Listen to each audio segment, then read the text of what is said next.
여호수아 6장 15절에서 27절입니다. 18절. 그러나 너희는 진멸시켜야 할 물건에 손대서는 안 된다. 너희가 진멸시켜야 할 물건을 하나라도 가져가 이스라엘의 진영에 저주가 내리는 문제를 일으켜서는 안 된다. 진멸, 즉 헤렘은 한 지역의 모든 것들을 완전히 하나님께 드리는 제의적 용어로서 진멸의 목적은 완전한 거룩을 이루기 위함이었습니다. 거룩한 전쟁에서 전리품은 승리를 주신 하나님께 드리는 것입니다. 여리고성은 가나안의 첫 정복지로 완전히 하나님께 드려진 것이기에 거기에 속한 모든 것들 역시 하나님의 소유로 인정되어야 했습니다. 하나님께 구별된 물건을 취하면, 즉 헤렘의 명령을 어기면 그 사람이 진멸의 대상이 될 것입니다. 이것은 앞으로 전개될 아간의 사건을 예고하는 기능을 합니다. 진멸은 하나님의 명령이 있을 때만 하나님 대신에 집행하는 심판일 뿐입니다. 이스라엘이 전쟁하는 목적은 주변 나라들이 전리품 획득을 위해 전쟁하던 것과는 달라야 했습니다. 거룩한 전쟁은 하나님의 심판이기 때문입니다. 19절.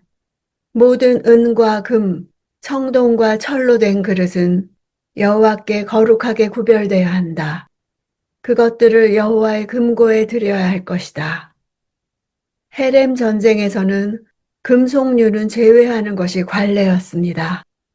다만 가장 수위가 높은 우상 숭배를 한 성읍에 대한 헤렘 심판은 금속류도 허용되지 않았습니다.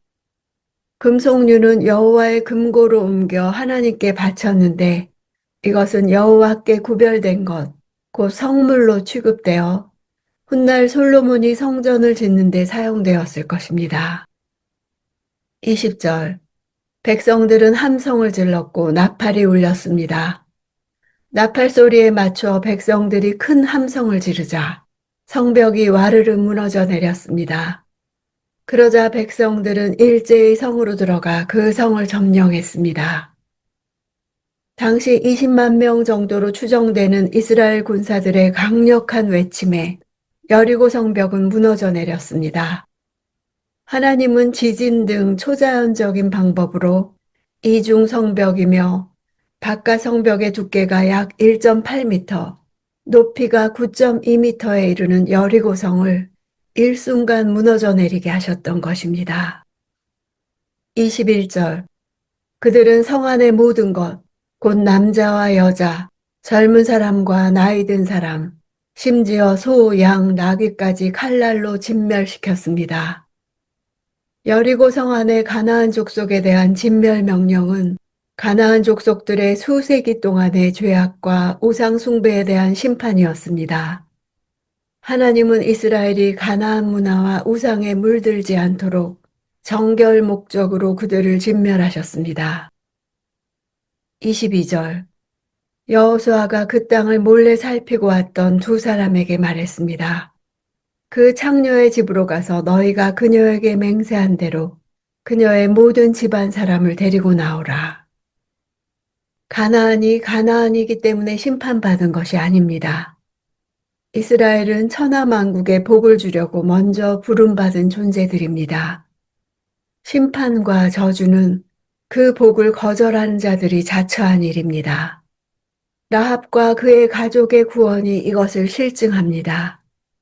하나님 편의 선자는 구원을 받고 하나님을 거스른 자는 진멸당합니다. 23절.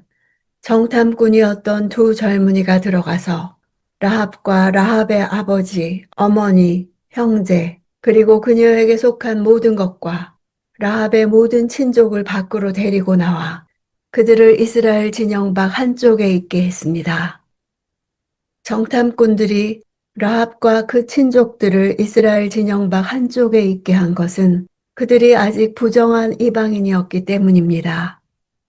가나안 사람들인 그들이 이스라엘 진영으로 들어오기 위해서는 먼저 정결의식을 행해야 했습니다. 25절. 여호수아는 창녀 라합과 그녀의 아버지의 일가족과 그녀에게 속한 모든 것을 살려주었습니다. 여호수아가 여리고를 몰래 살피러 보냈던 정탐꾼들을 그녀가 숨겨주었기 때문에 라합이 오늘날까지 이스라엘 자손 가운데 살게 된 것입니다. 라합이 오늘날까지 이스라엘 자손 가운데 살게 되었다는 표현은 라합과 그 후손이 영구적으로 이스라엘 백성이 되었다는 뜻입니다. 이는 이스라엘 백성들 사이에 라합과 그 가족의 구원 이야기가 널리 알려져 있었다는 사실을 암시합니다. 라합은 진멸 대상인 가나안 백성이었지만 하나님을 믿고 언약을 맺음으로 구원받은 것입니다. 또한 메시아의 계보를 이루는 영광을 누리게 된 것입니다. 라합 한 명의 결단으로 그와 모든 가족이 함께 구원을 받았으나 그의 부모와 가족, 친족들이 라합 때문에 자동으로 구원받은 것은 아닙니다. 라합은 가족과 친족을 자신의 집으로 소집해 모든 사실을 알리고 그들이 그녀에게 동의하여 여호와를 받아들이고 이스라엘에 합류하기로 결단했을 것입니다. 이것은 이미 그들 모두가 라합의 집에 모여 구출을 기다리고 있었던 사실에서 유추할 수 있습니다. 신앙과 구원은 궁극에는 언제나 각자의 결단의 문제입니다. 26절. 그때 여호수아가 맹세해 말했습니다. 이 성 여리고를 다시 세우려는 사람은 여호와로 인해 저주를 받게 될 것이다. 그가 그 기초를 놓을 때 장자를 잃고 그가 그 문을 세울 때 막내를 잃을 것이다. 헤렘은 일시적이 아닌 영속적으로 유효합니다. 따라서 헤렘의 심판을 당한 대상을 누군가 복원하는 일은 허용되지 않습니다. 어떠한 성이라도 헤렘 심판으로 무너진 성은 영구히 폐허가 되어 재건축이 금지됩니다. 후에 이 예언은 현실이 되어 북이스라엘의 아합 왕 때 베델 사람 히엘이 여리고성을 재건하다가 자신의 맏아들과 막내 아들을 잃게 됩니다. 놀랍게도 여호수아의 저주가 약 500년이 지난 시점에 이루어진 것입니다.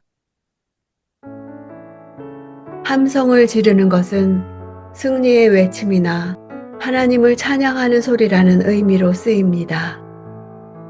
여호수아가 백성들에게 함성을 지르라, 여호와께서 너희에게 이 성을 주셨다 라고 선포한 이후 하나님의 구원을 찬양하고 승리를 기뻐한 외침이었습니다. 하나님께서 여리고 성을 이미 주셨으므로 큰 소리로 외치며 기뻐하며 하나님을 찬양한 것입니다.